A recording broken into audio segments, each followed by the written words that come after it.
आणि आता एक मोठी बातमी, लाडक्या बहिणींना 2100 रुपये मिळण्यासाठी 5 वर्ष वाट पाहावी लागणार आहे, असं विधान शिवसेना नेत्या नीलम गोऱ्हे यांनी केलंय। लाडक्या बहिणींना 2100 रुपये कधी देणार असा प्रश्न पत्रकारांनी विचारला, त्यावर त्यांनी उत्तर दिलं। त्याचबरोबर विधानसभेतील सगळेच 288 आमदार म्हणजे खोक्याभाई आहेत, हे वाक्य हक्कभंग होऊ शकतं, अशीही प्रतिक्रिया त्यांनी दिली आहे। विधानसभेतले सर्व आमदार हे खोक्याबाहीच आहेत, असं विधान राज ठाकरेंनी केलं होतं, त्यावरून गोऱ्हे यांनी हे विधान केलं।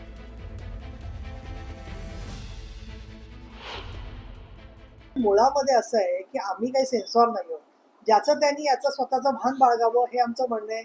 स्वतःची स्वतः जबाबदारी सांभाळावी, कारण ते लोकप्रतिनिधी म्हटल्यावरती तेवढी परिपक्वता त्यांच्यात आहे असं समाजाने गृहीत धरलेलं आहे। त्याच्यात तुम्हाला वाटलं तर हक्कभंगाच्यासाठी पात्र होऊ शकतं का?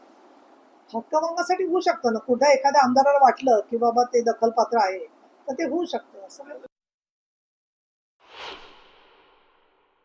माझा प्रश्न असा आहे की 2100 रुपये मिळणार नाही। आता 5 वर्ष वाट बघायला लागेल आपल्याला त्यासाठी।